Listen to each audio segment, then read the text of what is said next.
Hi there, and welcome to Method of the Meadness. I'm Burley Mullins. What is mead?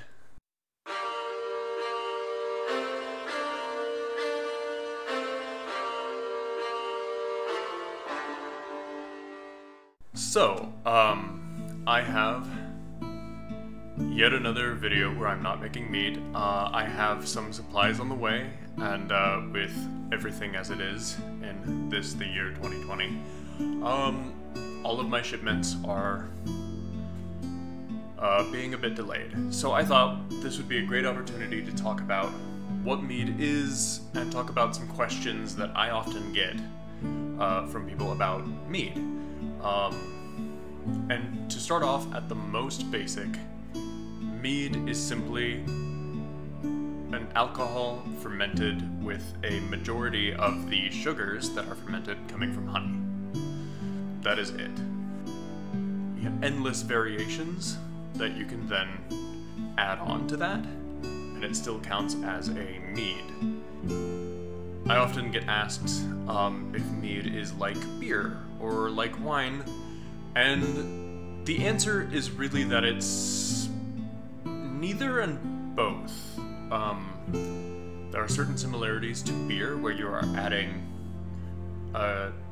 these fermentables to water to get the alcohol you desire. And it's a bit like wine in that you're relying on these sugars and you don't have a mashing process in order to convert starches to sugars like you would in beer. But there are types of meads with grapes in them, and there are types of meads that involve grains or hops. Another question I get asked pretty frequently is, if it's made from honey, is mead sweet? And the answer is yes and no. Mead can be very sweet. Mead can be absolutely bone dry. But one thing that always seems to be true no matter how dry the mead is on the nose. When you smell a mead, there's always this rich, dense honey aroma. And it smells sweet no matter how dry it is. It's beguiling when it's a very dry mead and you just smell this beautiful, sweet, full aroma. Mead has a very long history. There's an ongoing argument among the beer people, wine people, and mead people about which came first.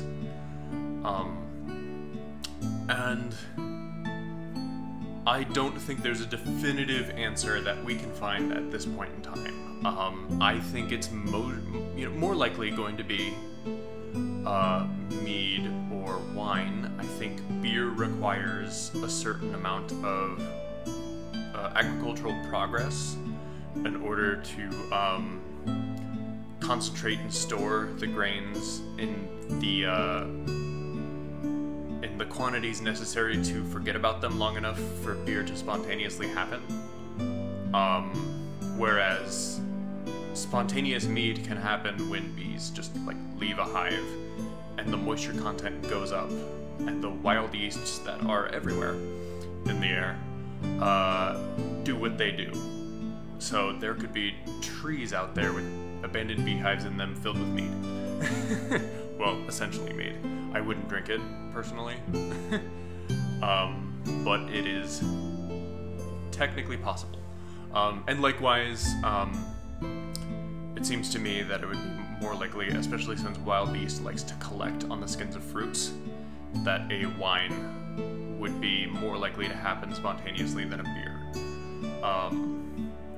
Even for pre-agricultural or early agricultural societies to accidentally make mead. We certainly have references to mead from every written civilization that we know of, and that had honeybees. Wherever there's honey, there is mead. That seems to be a common thread among any civilization that has honey. As for why mead is not as popular these days as it used to be, I think, and this is just, again, more speculation, I haven't looked 100% into the into the history of this, but this does seem to be a fairly agreed upon point, is that honey is expensive. It is the most expensive fermentable sugar that people regularly make alcohol out of. Far more expensive than the grains to make beer, even though the beer making process is more involved than the mead making process, and more expensive than grapes. I personally think mead tastes better. It is magical, mysterious, beguiling, delicious. But that is just my opinion. It's always been seen as a fairly luxury product, and not something that the everyday person would be able to get their hands on. And that still holds true to this day, even with the advances of beekeeping.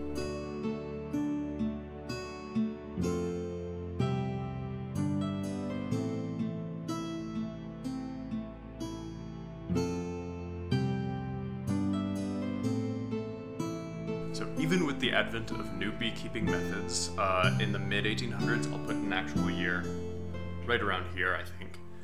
Even with that improvement, where you see the more recognizable box and frames hives that we have today for collecting honey without destroying the hive,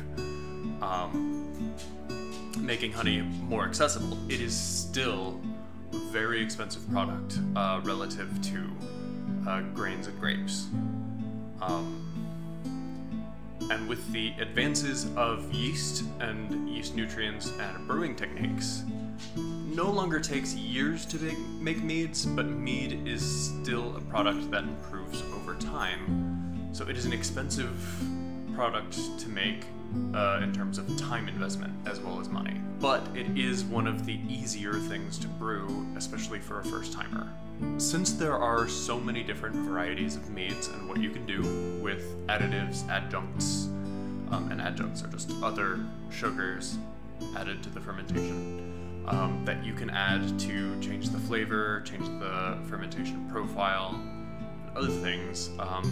With all of that variation, that's where I'm going to dive into the differences in these meads mentioned in pop culture media, most specifically fantasy and sci-fi. If there's background or lore available instead of an apt description, I'll try to dive into that as best I can and try and figure out what a mead fitting that description would be. Not necessarily what the author or creator had intended, but something that makes sense given what we have. Although if there is a full description, I will try to stick to that as faithfully as I can. And I will talk about in each video my process for why I'm making the decisions that I'm making for each of these meads. I can't wait to take you guys along for the ride for this. And do stick around after the credits for a sneak peek of my first mead making video. I did do an intro for it, and I'm still waiting on one last thing before I can dive into making it. I hope you'll join me. Thank you very much.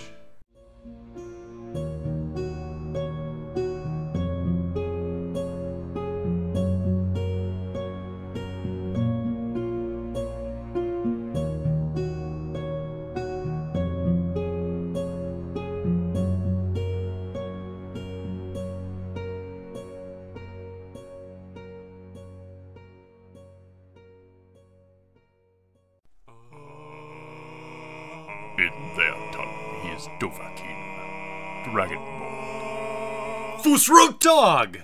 Sir, you are making it very difficult to record clean audio.